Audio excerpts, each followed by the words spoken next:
Shalom semua teman-teman, apa kabar? Saya berharap semua di dalam keadaan baik-baik saja. Setiap orang yang sedang menonton channel saya ini, saya mengucapkan terima kasih. Selamat datang, saya Ana, saya ibu rumah tangga, dan saya memiliki 2 orang putra, dan juga seorang suami yang hebat.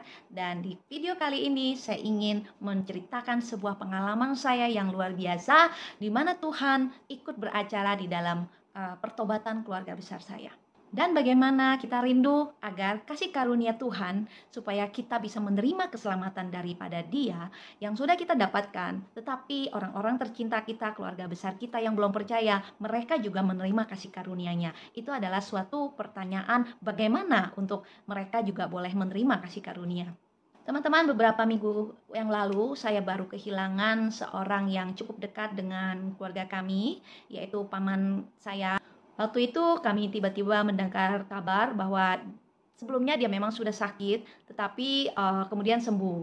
Lalu akhirnya setelah sembuh beberapa saat, akhirnya sakit lagi. Nah, waktu terakhir sebelum meninggal, dia sakit yang cukup parah sampai dia tidak bisa bangun, tetapi kesadarannya masih ada. Kami kemudian mendengar kabar itu dari salah satu kerabat kami, dan kerabat kami ini juga adalah orang yang sudah Kristen. Dan dia mengabarkan berita ini, dan dia berinisiatif untuk supaya saya dan suami saya bisa untuk mengunjungi paman saya sekaligus untuk memberitakan Injil. Jadi pikiran saya saat itu adalah berpikir bahwa bisa didoakan aja itu udah seperti kayaknya udah langkah yang cukup maju ya. Sebab sebelumnya memang paman dan bibi saya ini di pandangan saya tahu mereka adalah orang yang tidak percaya kepada aliran sesembahan patung ataupun juga Kristen. Jadi setahu kami mereka itu belum pergi ke tempat ibadah manapun. Jadi saya berpikir dengan secara pikiran manusia saya, apakah mungkin ya tante dan paman ini mau didoakan secara Kristen. Dan waktu kami datang, kami tidak langsung serta-merta untuk menengok masuk ke ruangan paman, karena saat itu tante bilang bahwa paman lagi mau istirahat, ya kan, karena keadaannya memang kurang baik, dan dia yang biasanya bisa berjalan dan bisa makan dengan normal, tiba-tiba pada saat sakit itu tuh dia sama sekali udah nggak bisa makan, udah nggak bisa berjalan, dan juga makan itu sangat sulit. Jadi kami itu duduk di ruang tengah sambil kami mengobrol. Dan waktu kami mengobrol ya, kami juga sambil berdoa kepada Tuhan agar paman ini dilembutkan hatinya dan juga mau didoakan.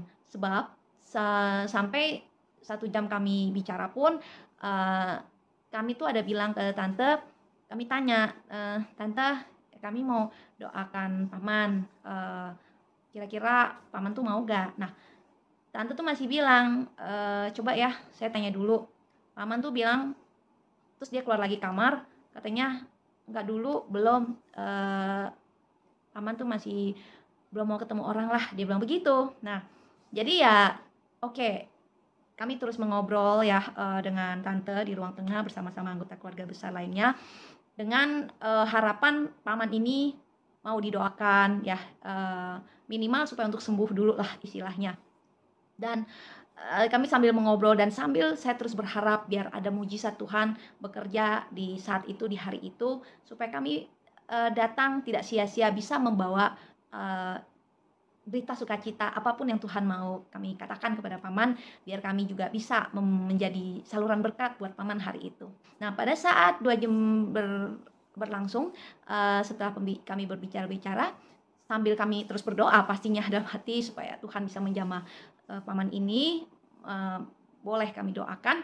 Nah, kemudian pada saat hampir 2 jam kami bicara, tiba-tiba paman kami mau didoakan gitu loh. Dan saya sangat senang sekali akhirnya paman mau didoakan, dan kemudian suami memimpin kami di dalam doa, dan dia juga menuntun paman kami untuk bagaimana mengucapkan doa di dalam nama Tuhan Yesus Kristus, dan kami berharap ada kesembuhan, dan kami juga membimbing paman untuk berdoa kepada Tuhan Yesus untuk meminta kesembuhan juga.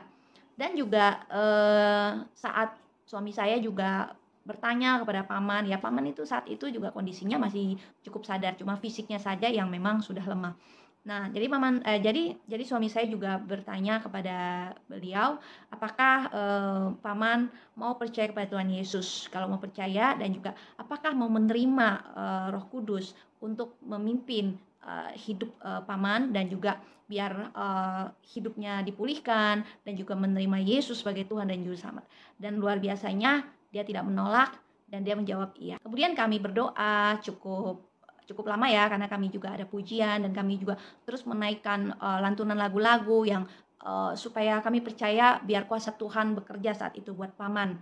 Dan kami merasakan ada lawatan di dalam ruangan tersebut, lawatan Tuhan yang kami rasakan sangat luar biasa ya. Kami merasakan ada suatu kami mau katakan ada sesuatu sukacita bahwa meskipun mungkin mujizat itu tidak langsung nyata kami lihat, oh dia bisa langsung berdiri, bisa langsung makan, tidak seperti itu, tapi kami merasakan ada hadirat Tuhan hadir di ruangan tersebut. Setiap orang suntuk di dalam doa, dan kami juga menangis ya. Kami juga sungguh-sungguh sangat berharap hadirat Tuhan menjamah daripada paman, agar dia jiwanya, rohnya ditenangkan di dalam kasih Tuhan, dan kami sangat merasakan hadirat Tuhan di ruangan tersebut. Dan pada saat suami saya menuntun paman saya untuk berdoa menerima Tuhan Yesus ya, dan paman saya mengiyakan, suami saya juga tidak lupa untuk meminta paman untuk merendahkan hati, meminta maaf atas segala dosa, dan sungguh-sungguh ingin berubah, dan paman sungguh-sungguh mengikuti doa dan sungguh-sungguh membuka hati, dan saya percaya lawatan Tuhan sudah terjadi saat itu. Dan setelah kami doakan selesai, kemudian kami pulang ya, dan dengan sukacita kami sungguh berharap ada kesembuhan buat paman. Tetapi ternyata Tuhan menghendaki lain, karena ternyata paman sudah meninggal kira-kira 2 minggu setelah kami doakan. Jadi Tuhan berkehendak lain. Ternyata sebelum kami merencanakan bahwa minggu tersebut kami ingin datang kembali ke rumah tante dengan tujuan ingin mendoakan lagi, tetapi ternyata Tuhan berkehendak lain, paman sudah dipanggil Tuhan. Dan waktu kami mendengar berita paman meninggal, ya kami cukup sedih ya, kami cukup shock, karena ternyata rencana Tuhan ya lebih baiklah kami percaya daripada keinginan kami yang ingin paman sembuh. Nah, tetapi di dalam hati juga saya sangat bersyukur karena kami sudah sempat memberitakan kebenaran tentang Tuhan Yesus, dan kami sangat bersukacita karena memang dia tidak menolak Injil, dan saya percaya bahwa dia sudah menjadi anak Tuhan. Meskipun di dalam keadaan sakit, tetapi Tuhan tidak melihat kondisi siapapun, di mana dia percaya, dia mau menerima Tuhan Yesus, maka saat itu juga orang tersebut menjadi milik Tuhan. Kemudian pada saat keluarga besar sedang mengadakan perkumpulan untuk mengatur hal-hal yang menyangkut tentang pemakaman ya, tetapi saat itu tante ternyata mendapatkan pesan daripada almarhum bahwa beliau ingin dikremasikan ya, mungkin karena mereka berpikir mereka tidak perlu repot ya, itu mungkin pertimbangan mereka. Dan juga almarhum minta diadakan secara kekristenan, dan itu berita yang sangat luar biasa buat kami, bahkan juga saya percaya untuk keluarga besar.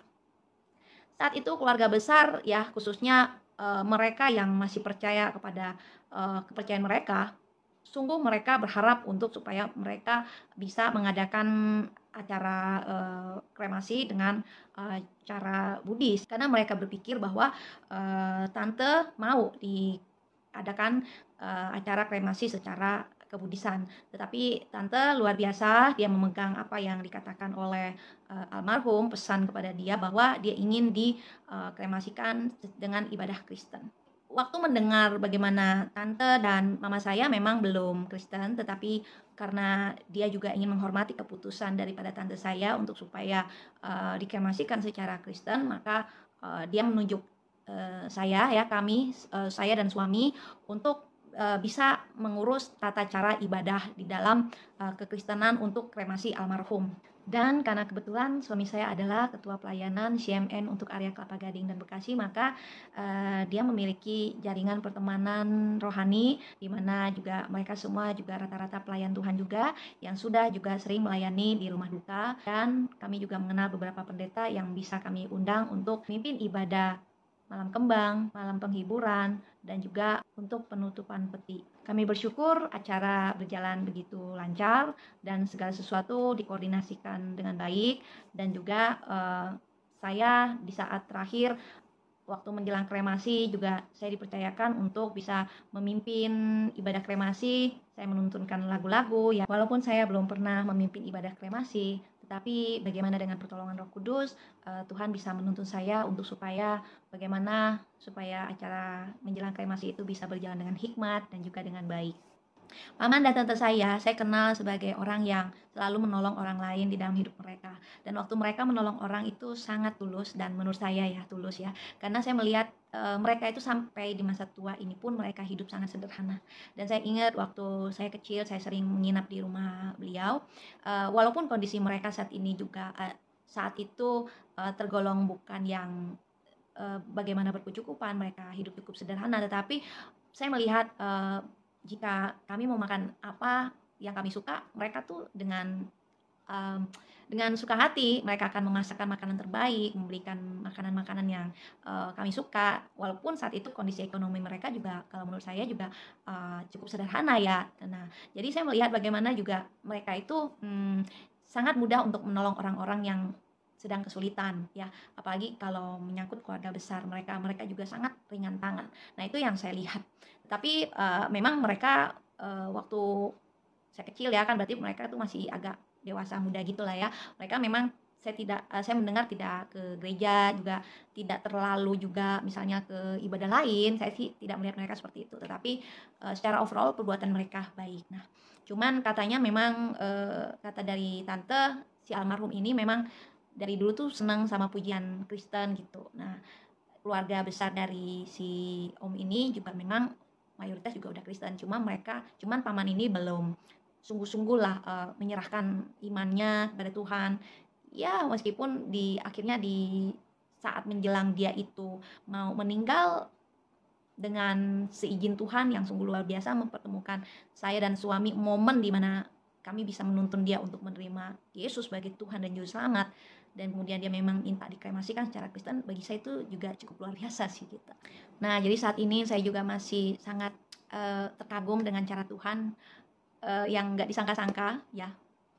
Tetapi saya memang sering mendoakan bahwa Tuhan pakailah kami sebagai alat-Mu untuk boleh memberitakan Injil kerajaan-Mu buat keluarga besar kami.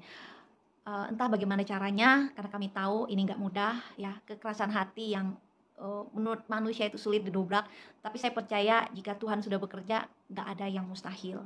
Dan di video selanjutnya saya akan memposting rekaman bagaimana proses kremasi almarhum paman saya, supaya mungkin teman-teman yang belum pernah tahu bagaimana kremasi Kristen, jadi teman-teman juga bisa tahu. Dan sekali lagi, terima kasih sudah datang ke channel saya dan menonton video ini. Semoga apa yang saya sudah sampaikan teman-teman merasa diberkati, dan minta maaf jika ada kata-kata yang salah. Sekiranya Tuhan yang menyempurnakan semuanya. Terima kasih. Shalom. God bless.